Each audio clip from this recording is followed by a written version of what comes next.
Друзья, всем огромнейший привет! С вами Лада. Мы продолжаем осваивать технические моменты в плетении из газетных трубочек. В этом видео покажу, как можно ставить дополнительные трубочки в основании круглого дна. Хочу еще ответить на вопрос, который в последнее время задают мне довольно часто. Это как правильно рассчитать, сколько нужно взять трубочек для основания, для образования круглого дна. Скажу сразу, что определенной системы у меня в этом плане нет. Я беру минимальное количество трубочек, и если я потом вижу, что их у меня не хватает, то тогда я просто добавляю дополнительные трубочки в основание. По опыту у меня уже сложилось так, что для небольших донышек я уже приблизительно знаю, сколько мне здесь в основании взять трубочек. Ну, например, это 4 на 4, если это небольшие маленькие шкатулочки, либо 6 на 6 вот таким переплетением. Если я плету большие донышки, то тогда я беру то максимальное количество трубочек, которое могу себе позволить. Сейчас я поясню, что это значит. Ну, например, вот в этом подносе я взяла максимальное количество, это 8 на 8 трубочек, то есть 4 по 4 переплела. Из опыта скажу, что когда я сюда вкладывала большее количество трубочек для образования круглого дна, например, 10 на 10 или 12 на 12, и когда их впоследствии оплетала, то тогда здесь у меня образовывался не очень хороший объем, который для донышка не особо полезен, и в изделии он неаккуратно смотрится. Поэтому мой вам совет: берите минимальное количество трубочек в образовании донышка и потом уже просто добавляйте трубочки уже по ходу плетения. Итак, у меня для примера круглое донышко. Здесь у меня заложено минимальное количество трубочек в основании, это 2 на 2, тем самым 8 трубочек стоечек у меня получается. И сейчас я уже вижу, что расстояние между ними увеличивается. И на этом этапе, пока оно не увеличилось слишком сильно, я вставляю дополнительные трубочки в основании. Для этого первый способ заключается в следующем. Я беру трубочку, беру ее начало, то есть не там, где у меня скрутка, а ее другой конец. Отрезаю буквально полсантиметра от кончика под прямым углом. Таким вот образом. Тут просто кончик мягкий, с ним неудобно работать, поэтому обрезаю его. А здесь я немножечко расширяю вот этот проплетенный ряд около стоечки. И прямо рядышком вставляю вот эту трубочку.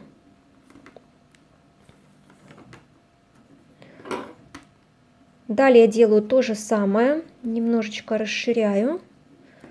Беру трубочку. Ее начало, обрезаю полсантиметра и вставляю сюда, прямо вот рядышком с моими уже имеющимися трубочками. Так делаю по всему периметру моего донышка.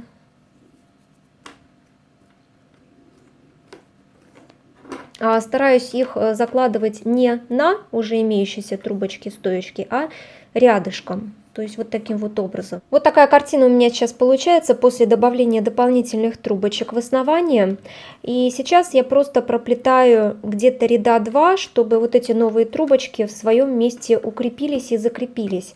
На самом деле здесь можно добавить еще и клей ПВА, немножечко капнуть, то есть прямо вот внутрь вот этих вот трубочек.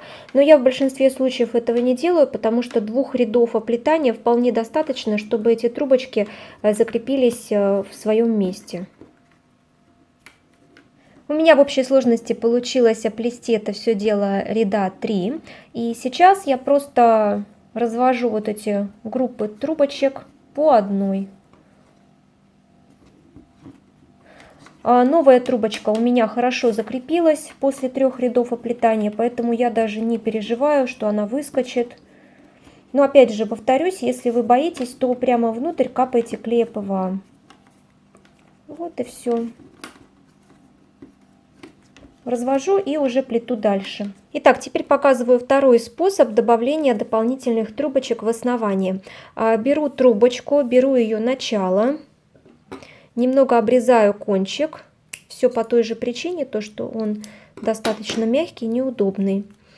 Теперь у меня, вот видите, расстояние все больше и больше увеличивается между уже имеющимися стоечками, и именно сюда я буду добавлять дополнительную.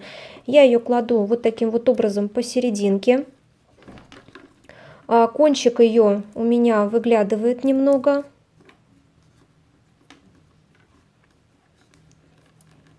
Я держу за кончик эту трубочку и оплетаю ее вот тем методом, который я плету сейчас донышко. То есть это веревочка в 2 трубочки и оплетаю.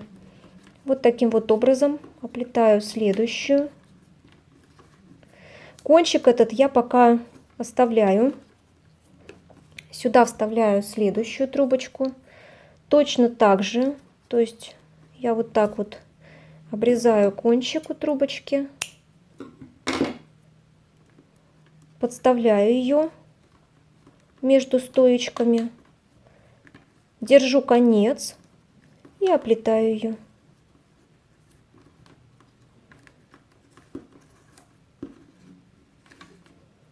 Вот что получается пока. Все то же самое проделываю и дальше.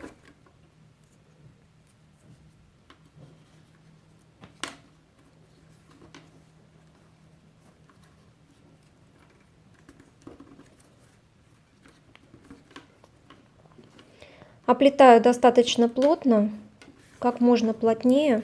Ну вот, я проплела еще 2 ряда, чтобы дополнительные вот эти трубочки, которые мы вставляли, крепче закрепились в своем месте.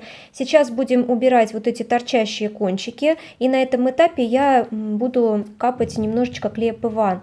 Итак, как убираем кончики? Очень просто.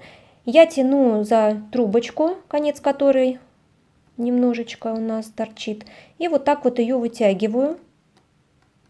Совсем чуть-чуть, буквально, чтобы кончик у нее спрятался под плетением. И сюда я капаю немножечко клея ПВА, для того, чтобы еще больше эта трубочка закрепилась в ряду. Вот в этом способе я советую клей ПВА все-таки капать обязательно, потому что трубочки, они не очень крепко держатся, которые добавлены именно таким способом. Но мне этот способ нравится тем, что не нужно тут мастерить и вот это расстояние между трубочками и стоечками выравнивать. То есть оно уже выровнено, видите, оно ровное, уже само по себе получается. Но клея ПВА все-таки капать нужно обязательно. Еще покажу. Итак, я тяну за трубочку и вытаскиваю этот кончик. Но очень-очень постепенно, потому что можно ее совсем выдернуть, поэтому, естественно, силы лучше не прикладывать. Очень-очень нежно нужно ее вот так вытаскивать. Клей ПВА капаю и вот так вот проплетаю, закрепляю эту трубочку на месте.